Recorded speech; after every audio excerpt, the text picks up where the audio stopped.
Happy Friday, all you Minties. This is the Uncanny Omar from Near Mint Condition. And join me as I do an overview of the Complete American Gods from Dark Horse Comics. So, let's get started. And welcome back, everybody. So, here we have the Complete American Gods collection. This is a hardcover, and it comes in this beautiful slipcase, which we're going to be taking a closer look at. So, let's take a look at the spine here. You have the creators up at the top, the Complete American Gods with this gold foil, and the Dark Horse logo down here at the bottom. Back of the slipcase, by the way, this is a sticker right here. Just rip that off. Some beautiful painted designs, and the design is at the top and at the bottom of the slipcase. The slipcase did come shrink wrapped in plastic, and it came with a little leaflet here, giving you some blurbs about the story and just a little bit about what the premise is. But the important thing I noticed was this is considered part of the Neil Gaiman library collection, which makes sense because it is Neil Gaiman's work.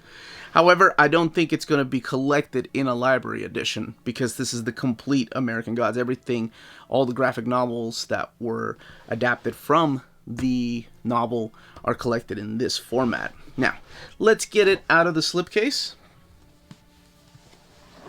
So we have this beautiful white leather-bound book.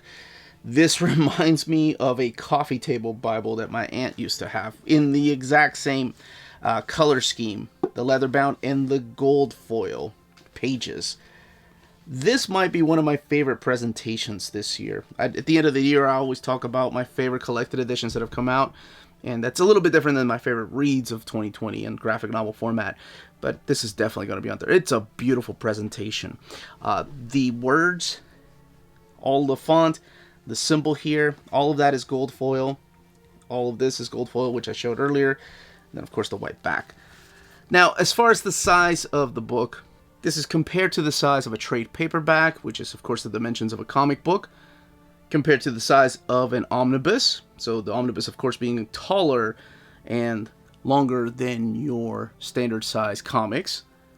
Not as thick as this omnibus, but this omnibus is huge. And I wanted to compare it to the size of another library edition from Dark Horse, the Hellboy one. It's a little bit taller than Hellboy, but not quite as long as the Hellboy library editions.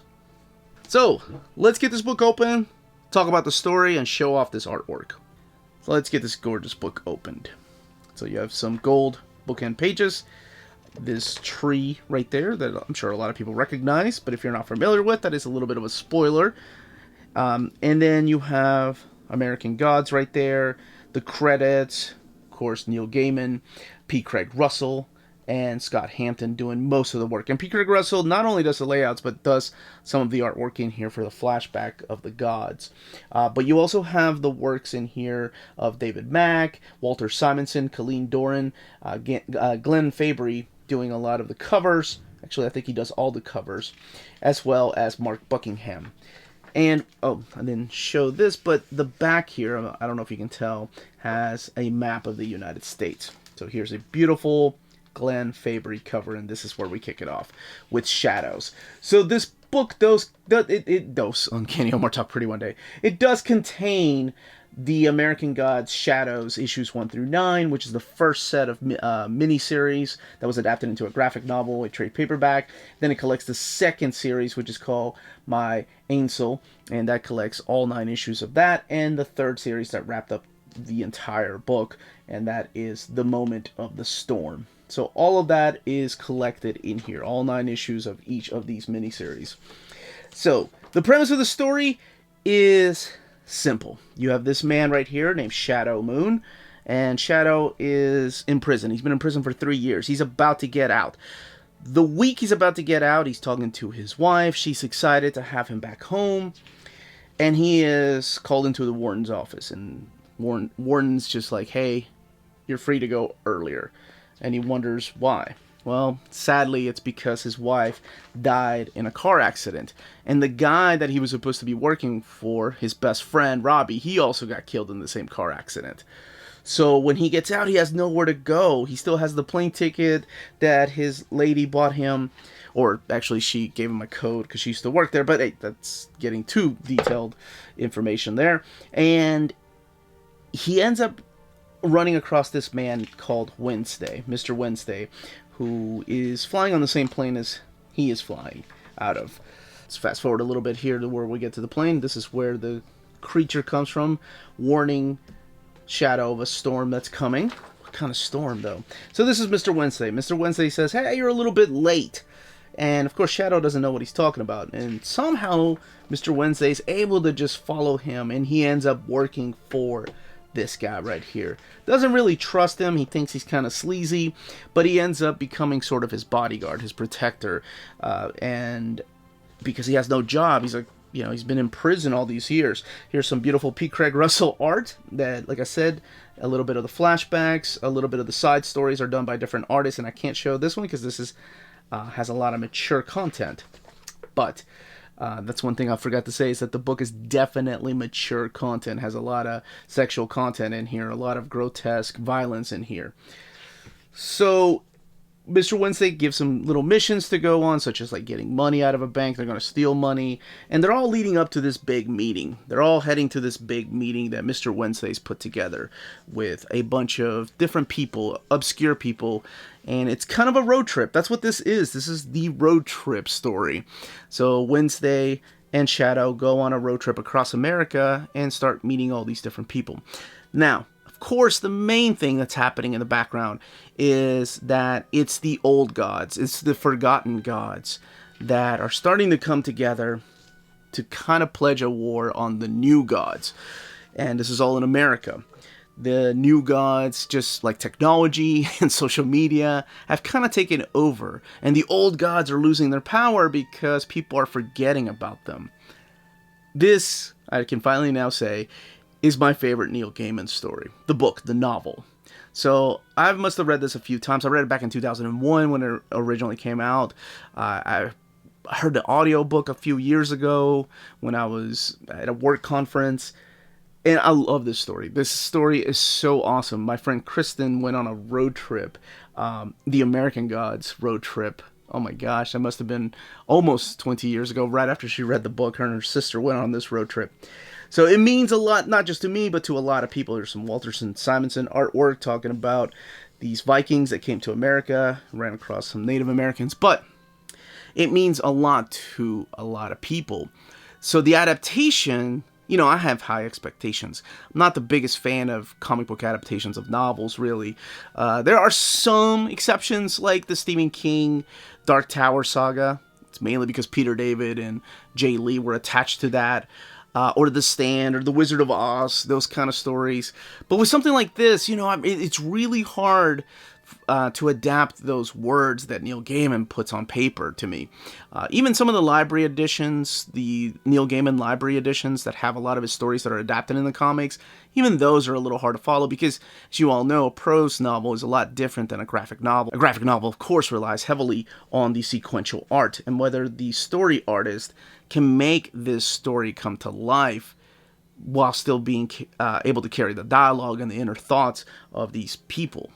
So, the beauty of it is that Neil Gaiman himself wrote out the story, and you have P. Craig Russell, like I said, doing the layouts and also doing the script work. Now, I will say, if you go back to the beginning here, Scott Hampton's artwork took a little bit of getting used to. It feels so out of place. It gives it an eerie feeling, sort of in the way that John Bolton did. I remember John Bolton, who I love. I love John Bolton's artwork, but he did very similar artwork in the pages of DC's comics. There was a story by, the Man-Bat story, or some of the stuff that he did with Chris Claremont, some of the fantasy stuff. It just feels too real. It almost feels like a computer-generated art. But it does add that sense of eeriness to it. That, by the time you get to the third issue, you're just completely used to it. And you kind of miss it when they go to these flashbacks and other stories that other artists portray in here, like this right here. But let's skip a little bit. So this is what I mean by adding eeriness to this particular story. Gives it almost another dimension. Of course, it doesn't hurt that P. Craig Russell is doing the layouts. So Glenn Fabry does provide the artwork for the covers. And then the internal artwork for the covers are done by David Mack.